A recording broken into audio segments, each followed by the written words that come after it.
Knowledge update channel में आपका स्वागत है। कोविड का सेकंड वेव सारे देश में चल रहा है। उससे सारी इंडस्ट्री बिजनेस में कहीं कहीं इम्पैक्ट हुआ है। देश के काफ़ी स्टेट में लॉकडाउन है, कंप्लीट लॉकडाउन है या अंशतः लॉकडाउन है। हर जगह पे सब लोग ये बड़ी महामारी से जूझ रहे हैं। वहाँ पे सबको एक एक्सपेक्टेशन था कि गवर्नमेंट जो कंप्लायंसेस है, पेमेंट है, वहाँ पे कुछ रिलैक्सेशन दे। तो रिसेंटली लास्ट 3-4 दिन के अंदर गवर्नमेंट ने income tax related, goods and service tax and companies LLP के लिए एक रिलैक्सेशन के मेजर्स दिए हैं। तो आज देखते हैं क्या रिलैक्सेशन है, क्या आपको वो नेक्स्ट 2 महीने में आराम से चैन से बैठने के लिए है कि नहीं है, और कौन सी जगह पे रिलेक्सेशन है वो देखते हैं, जिससे आप आपके अकाउंटिंग को, आपके कंप्लायंसेस को सही तरीके से प्लानिंग कर पाए। पहले हम बात करते हैं इनकम टैक्स में। इनकम टैक्स में दो चीज है। बहुत अप्रैल का एंड मंथ में ऐसा हुआ था कि जहाँ पे इनकम टैक्स में एक्सटेंशन हुआ था, वो primarily for the government officers थे। और मई में फर्स्ट वीक में जो एक्सटेंशन हुआ that is for tax payers. तो पहले हम बात करते हैं टैक्स पेयर्स के लिए। तो एन असेसमेंट ईयर 2020-21 मानी फाइनेंशियल ईयर, अकाउंटिंग ईयर 19-20, अगर अकाउंटिंग ईयर 19-20 का आपका इनकम टैक्स रिटर्न अभी तक पेंडिंग है, तो या अगर आपको उसका रिटर्न रिवाइज करना है, जिसकी डेट थी 31 मार्च 2021, उसको एक्सटेंड करके किया है 31 मई 2021। तो अगर आप कोई किसी तरह से, कोई भी कारण से आप रिटर्न फाइल नहीं कर पाए हो या आपको रिटर्न रिवाइज करना है, तो आप उसको फाइल कर पाओगे 31 मई 2021 तक। दूसरा है जो एसएफटी फॉर्म है, स्पेसिफाइड फाइनेंशियल ट्रांजैक्शंस फॉर्म 61, जहां पे कलेक्शन ऑफ फॉर्म 60 होता है। अगर वो एसएफटी की जो डेट थी वो 30 अप्रैल थी, वो अप्रैल की डेट को भी एक्सटेंड करके एक महीना एक्सटेंड करके किया है 31 मई 2021। अब जो दूसरे जो तीन चीज को मैंने कंबाइन में बात कर रहा हूँ, जहाँ पे ऐसा है कि सेक्शन 148, जहाँ पे आपको नोटिस मिली है, नोटिस के जवाब में आपको रिटर्न फाइल करने हैं, या सीआईटी अपील को आपको अपील करनी है, या आपको डिस्प्यूट रेजोल्यूशन पैनल का ऑब्जेक्शन करना है। वो तीनों के केस में ऐसा था कि लास्ट डेट ऑफ फाइलिंग 1 अप्रैल 2021 और उसके बाद की है। तो गवर्नमेंट का क्या मानना है कि अप्रैल के बाद लहर बहुत ज्यादा हो गई है, और मार्च एंड से लेके अप्रैल में, तो मार्च एंड तक की जो डेट थी उसको एक्सटेंड किया, और अप्रैल और उसके बाद अगर वो फाइलिंग डेट हो रही है तो उस केस में 31 मई 2021, और in case if you have a time even after that, तो तब तक आपको वो एक्सटेंशन मिलेगा। तो 1 अप्रैल 2021 या उसके बाद अगर आपकी डेट खत्म हो रही है, तो ये तीन केस में आपको 31 मई तक एक्सटेंशन मिल जाएगा। अब आता है सबसे इम्पोर्टेंट टीडीएस का। टीडीएस डिडक्शन और पेमेंट के लिए सबकी एक रिक्वेस्ट थी गवर्नमेंट को कि टीडीएस का जो पेमेंट है उसमें आप थोड़ा रिलेक्सेशन दे दीजिए। तो यहाँ पे गवर्नमेंट ने क्या किया कि सब टीडीएस के सेक्शंस में रिलेक्सेशन नहीं है। 194C, 194J, जिसमें सबकी इच्छा थी कि उसमें कुछ रिलीफ मिल जाए, बट वहां पे कोई रिलेक्सेशन नहीं है। जो रिलेक्सेशन कहाँ पे है, जहाँ पे टीडीएस सेक्शन 194IA, आईबी या एम, जिसमें सेल ऑफ प्रॉपर्टी या रेंट और रेसिडेंट कॉन्ट्रैक्टर, जहां पे अमाउंट 50 लाख से ज्यादा है, वो ये तीन सेक्शन में अगर आपको टीडीएस होता है, तो वो टीडीएस के अंदर उन्होंने एक्सटेंड किया है 30 अप्रैल का डेट 31 मई तक। तो ये काफी क्वेश्चन मुझे मिले हैं कि इसके अलावा टीडीएस में कोई रिलीफ है कि नहीं है। नहीं, उसके अलावा टीडीएस का पेमेंट में या दूसरे कोई ही प्रोविजन में इसमें कोई रिलीफ दिया नहीं है। सिर्फ ये तीन सेक्शन के अंदर ये रिलीफ दी है।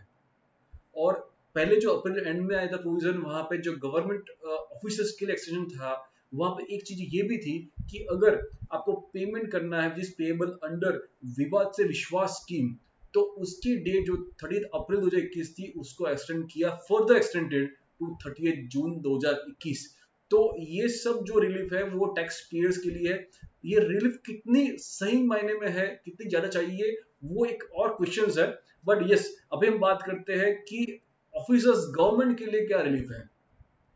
गवर्नमेंट के लिए जहां पे उनको ऑर्डर पास करना है असेसमेंट का, रीअसेसमेंट का, या उनको डीआरपी के अंदर टाइम लिमिट थी, या उनको सेक्शन 148 का नोटिस इशू करना है, वो और वहां पे इक्वेशन लेवी का इंटीमेशन करना है, ये सब केस में जहां पे उनकी अर्लियर एक्सटेंड डेट थी 30 अप्रैल 2021, वो 30 अप्रैल 2021 की एक्सटेंड किया है 30 जून 2021 तक। तो यहाँ पे थोड़ा मेरा सब मानना है कि गवर्नमेंट के जो भी वर्क्स है वहां पे ऑफिसर्स के वर्क्स के अंदर उसको अप्रैल का जून 2021 तक खींचा हुआ है, और टैक्स पेयर के केस में जहां पे थोड़ा यहाँ पे मुझे ऐसा लग रहा है कि उसको 31 मई 2021 तक ही एक्सटेंड किया हुआ है। तो पॉसिबली जो सिचुएशन अगर ज्यादा खराब होती है तो इसको भी ज्यादा एक्सटेंड होए, ऐसा पॉसिबल है। बट ये इस तरीके से इन दोनों का income tax point of view में चेंजेस है। इसके अलावा अभी तक तो कोई इनकम टैक्स में रिलीफ या एक्सटेंशन का कोई समाचार नहीं है। अब हम बात करते हैं goods and service tax. GST ऐसी चीज है जो हर एक जन से जुड़ी है। Every month everybody is required to look at payment of GST, return filing of GST. काफी लोग क्वार्टरली में है तो क्वार्टर एंडेड मार्च के अंदर उनका ऑब्लिगेशन आता है। तो ये जो पीरियड है मार्च के एंड से लेके अप्रैल और मई का जो पीरियड है वहां पे मैक्सिमम कोविड अफेक्टेड है। तो देखते हैं गुड्स एंड सर्विस टैक्स के अंदर क्या चेंजेस किया है। पहले बात करें, सबसे इंपॉर्टेंट है जीएसटीआर 3B फाइलिंग।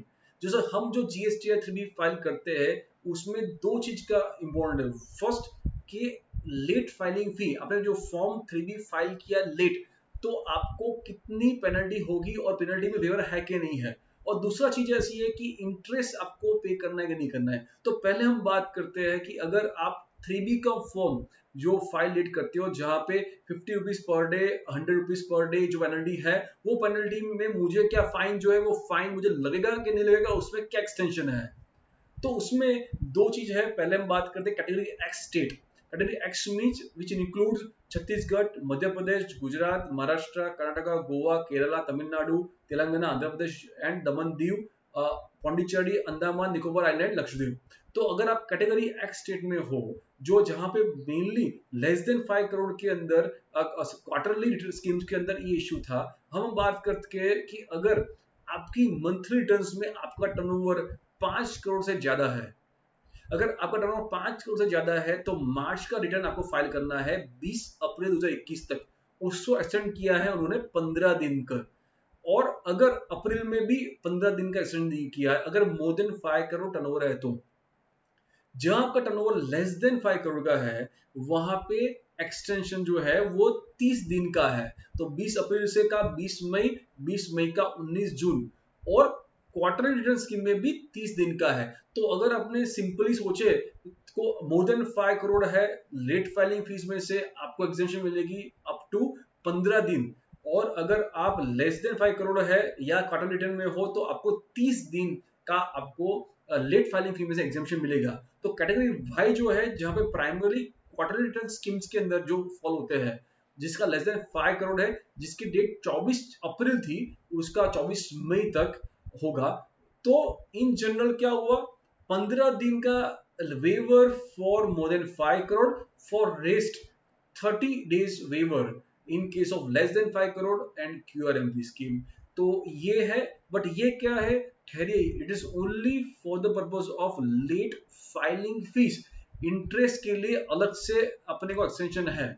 अब इंटरेस्ट के लिए जो कहते हैं उसमें ऐसा है कि अगर आपका टर्नओवर मोर देन 5 करोड़ है तो उस केस में मार्च और अप्रैल में दोनों के अंदर फर्स्ट 15 डेज में आपको इंटरेस्ट लगेगा 9%, और उसके बाद आपको इंटरेस्ट जो रेगुलर इंटरेस्ट है 18% वो रहेगा। तो 3B फाइलिंग फी में हमने क्या बताया कि वेवर ऑफ फीस में 15 दिन का वहां पे प्रावधान था कि 15 दिन तक आपको फाइलिंग फीस नहीं लगेगी, लेट फीस नहीं लगेगी, बट इंटरेस्ट जो है वो 9% आपको लगेगा। लेस देन 5 करोड़ है तो वहां पे 15 दिन तक इंटरेस्ट पे नहीं करना है, बट उसके बाद 15 से 30 दिन तक आपको 9% इंटरेस्ट लगेगा, और उसके बाद 18% इंटरेस्ट लगेगा। तो यहाँ पे क्या हुआ कि लेट फाइलिंग फी जो है उसका वेवर है, बट इंटरेस्ट के अंदर उन्होंने 15-15 दिन कर किया है। लेस देन 15 डेज है और मोर देन 5 करोड़ है तो इन केस में 9%, लेस देन 5 करोड़ तो नील, एंड अगर लेस देन 5 करोड़ है और 15 से 30 दिन है तो उसके अंदर 9% लगेगा। तो इस तरीके से ये इंटरेस्ट में, सो आपको ये देखना है कि किसको ये फायदेमंद है। अगर आपको गवर्नमेंट को पेमेंट नहीं आती है तो आप पूरा एंजॉय कर सकते हो टिल 15 डेज और 30 days as applicable in case of late filing fee waiver.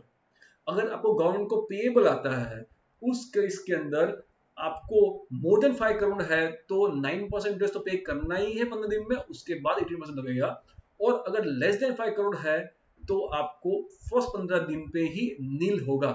तो अगर आप लेस देन 5 करोड़ है, छोटे एसएससी हो जहां पे आपको पेमेंट आता है, तो 15 दिन तक आपको एक भी पैसा नहीं पे करना है यार, आपको इंटरेस्ट पे नहीं करना है। और 15 दिन से 30 दिन में आपको इंटरेस्ट पे करना है 9% से, और आपको लेट फाइलिंग फी का नहीं लगेगी। तो ये पूरा प्रावधान थोड़ा समझ के प्लानिंग करके करें, ऐसा नहीं होना चाहिए कि अपने 30 दिन समझ के करें, बिकॉज इंटरेस्ट तो आपको 9% पे करना ही है 15 से 30 दिन के बीच में फॉर लेस देन 5 करोड़ के लिए। अब बात करते हैं कि अदर जो डेट्स जीएसटी के अंदर एक्सटेंड हुई है। जीएसटीआर 1 सबसे इंपॉर्टेंट सबको ये था कि मंथली जो मुझे आउटवर्ड सप्लाई की इन्फॉर्मेशन देनी है, क्या उसमें एग्जाम्पशन रिलैक्सेशन है कि नहीं है। तो ओनली 1 मंथ अप्रैल के अंदर ही ये रिलेक्शन दिया है। अप्रैल 21 का अगर आप करते हो, जो 11 मई 2021 थी उसको एक्सटेंड किया है 26 मई 2021 तक। तो जीएसटी 1 के अंदर सिर्फ अप्रैल महीने में आपको 26 मई 2021 तक आप जीएसटी 1 फाइल कर सकते हो। यहाँ पे क्या है, गवर्नमेंट के लिए ये इशू है कि अगर जीएसटी 1 फाइल नहीं होता है तो जीएसटी 3 भी जब फाइल करते हो उस टाइम आपको इनपुट टैक्स क्रेडिट क्लेम करने के लिए वो रिफंड होनी चाहिए। तो जीएसटी 1 तो पहले फाइल करना ही पड़ेगा, उसके बाद जीएसटी 3B की चीज आती है। तो इसलिए जीएसटी 1 की एक्सटेंडेड ड्यू डेट के बाद थोड़ा पीरियड है जिसके बाद 3B की डेट खत्म होती है। तो जब आप 3B फाइल करते हो तो आपको उस तरीके से इनपुट टैक्स क्रेडिट लेने के लिए इस तरीके से प्लानिंग करके आपको फाइल करना पड़ेगा। आईएफएफ जो है फॉर क्यूआरएफएस टैक्स पेयर, उसका भी डेट वो अप्रैल 21 का 13 मई से बढ़ा के किया है 28 मई तो। और कॉम्पोजिशन टैक्स पेयर के लिए जीएसटीआर 4 जो है वो फाइनेंशियल ईयर एंड 31 मार्च 2021 का वो एक्सटेंड किया है अप टू 31 मई 2021। और आईटीसी 04 फॉर क्वार्टर एंडेड मार्च 21 का डेट जो था 25 अप्रैल को, उसको एक्सटेंड किया 31 मई 2021 तक। तो हम जब देखते हैं जीएसटी के अंदर और इनकम टैक्स के अंदर टैक्स पेयर के लिए मोस्टली जो डेट एक्सटेंड हुए अप टू मई एंड तक एक्सटेंड हुआ है। उसके बाद का जो हाल है वो कैसे ये कोविड जा रहा है उस पर डिपेंड होगा ऐसा लग रहा है। अब देखते हैं कि उसके अलावा जो जीएसटी रिलैक्सेशन है वहां क्या है कि time limit for completion of action of verification of application of GST registration. तो जीएसटी रजिस्ट्रेशन की एप्लीकेशन किया है उसको कंप्लीट करना है वेरिफिकेशन को, तो उसकी डेट जो भी पीरियड फॉल होता है 1 मई से 31 मई का, उसको 15 जून तक एक्सटेंड किया है। अगर 1 मई या से 31 मई के बीच में किसी को ये खत्म करना है तो वो अगर 15 जून तक खत्म करेगा तो इश्यू नहीं आएगा। सेम वे अगर कोई प्रोसीडिंग कंप्लीट करनी है या ऑर्डर पास करना है जो जिसकी ड्यू डेट खत्म होती है, पीरियड फॉल होता है 15 अप्रैल से लेकर 30 मई तक, तो उसको आप 31 मई तक वो एक्सटेंड कर पाएगा। रिफंड ऑर्डर इश्यू करना है 54(5) या 54(7) के अंदर, जिसका ड्यू डेट होता है 15 अप्रैल से 30 मई तक, तो 31 मई तक उसको वो कर पाएगा। अब इंपॉर्टेंट चीज ये आती है इनपुट टैक्स क्रेडिट। हम सब जानते हैं कि अगर आपको आईटीसी क्लेम करनी है तो आपको ये करना पड़ेगा कि आईटीसी जो आपकी रिफ्लेक्ट होती है आपके अंदर वो चेक करके ही आप क्लेम कर पाओगे। तो जहां पे एक लिमिट था कि 5% से ज्यादा total eligible input tax credit के मोर देन 5% आप क्लेम नहीं कर पाओगे। तो इस बार ऐसा किया है कि अप्रैल और मई ये दोनों महीने का आप कंबाइन करके आप देखो मई महीने में आपको चेक करना पड़ेगा कि वो 105% से ज्यादा नहीं होना चाहिए। तो जो भी मेरे एलिजिबल इनपुट टैक्स क्रेडिट है दोनों महीने की और इंटू 5% ऐड करा के जितनी अमाउंट होती है, वो जो कंडीशन है वो मुझे क्यूमुलेटिव देखनी है। अप्रैल और मई दोनों की क्यूमुलेटिव मुझे कंडीशन देखनी है और उसके बाद मुझे वो इनपुट टैक्स क्रेडिट का क्लेम करना है। तो ये जो चीज है उसमें उन्होंने क्यूमुलेटिव का दिया है अपना रिलैक्सेशन। मंथ टू मंथ अप्रैल में चेक नहीं करना है, अप्रैल और मई दोनों का कंबाइन आप मई में इंश्योर कर सकते हो कि क्यूमुलेटिव वो बढ़ नहीं रहा है ना, बस वो ही आपकी जिम्मेदारी इसमें डाल दी है। अब देखते हैं जो लास्ट चीज है एओएमसी है, कंपनीज एक्ट कंप्लायंसेस के अंदर।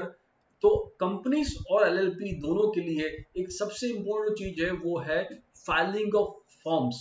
तो जो भी forms except CHG 149 which is for charge creation satisfaction का जो फॉर्म्स है, उसके अलावा जितने भी फॉर्म्स है जिसका पीरियड फॉल होता है फ्रॉम 1 अप्रैल से 31 मई, तो अप्रैल और मई महीने में जितने भी फॉर्म्स है कंपनी के एलएलपी के, जैसे एमएसएमई फॉर्म 1 है, PA6 फॉर्म है, एलएलपी फॉर्म 11 है, वो सबकी डेट जो अप्रैल और मई में फॉल होती है उसके लिए डेट एक्सटेंड करके किया है 31 जुलाई 2021। और अगर आप बात करें CHG जैसे चार्ज रजिस्ट्रेशन ऑफ चार्ज और सेटिस्फेक्शन चार्ज की बात करें, तो उसमें क्या कहा है कि अगर 1/4/2021 से पहले करना है, बट टाइमलाइन जो है अभी तक वो एक्सपायर नहीं हुई है एज ऑन 1 अप्रैल 2021, और जिसकी जो ड्यू डेट है वो फॉल होती है बिटवीन 1 अप्रैल 2021 एंड 31 मई 2021। तो जिस मीन्स आपको जो फाइल करने हैं फॉर्म उसकी ड्यू डेट 1/4/2021 और 31 मई 2021 के बीच में फॉल होती है। तो उस केस में जो ये पीरियड है 1/4/21 से लेकर 31 मई का पीरियड, वो आपका डिले में काउंट नहीं होगा। जो नंबर ऑफ डेज के within which you to file the forms, वो नंबर ऑफ डेज का जो लिमिट है उसमें अप्रैल से लेके मई तक का जो पीरियड है वो काउंट नहीं होगा। तो इतना आपको एक्सटेंशन मिल गया ऑटोमेटिकली। और तीसरी बड़ी इंपॉर्टेंट चीज है कि बोर्ड ऑफ डायरेक्टर्स मीटिंग जो आपको रखनी है वो अभी 180 डेज तक भी आप एक्सटेंड कर पाओगे। तो वो कौन सी के लिए, तो first quarter and second quarter, April to June and July to September, वो दोनों क्वार्टर के लिए गैप जो है दो बोर्ड मीटिंग के बीच का वो 180 दिन पर हो सकता है। तो ये जो चीज है उसका ऑब्जेक्ट ऐसा है कि अगर आप कोई के कारण कम बोर्ड मीटिंग रख पाओ है, इंटरवल जो है वो कम हो सकता है तो इश्यू नहीं है। आप इंटरवल ज्यादा है तो भी आप बोर्ड मीटिंग कम रखोगे तो इश्यू नहीं आएगा।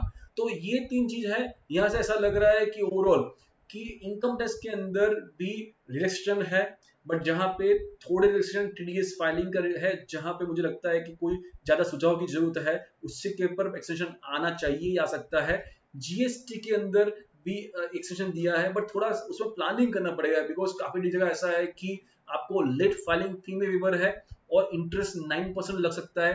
तो आपको देखना है आप कहाँ फॉल हो रहे हो, लेस देन 5 करोड़ में हो, मोर देन 5 करोड़ में हो, आप 15 दिन होना चाहिए, 30 दिन होना चाहिए, किस तरीके से आप प्लानिंग करोगे जिससे आपको अननेसेसरी इंटरेस्ट ये जो पीरियड है उसमें आपको नहीं लगे।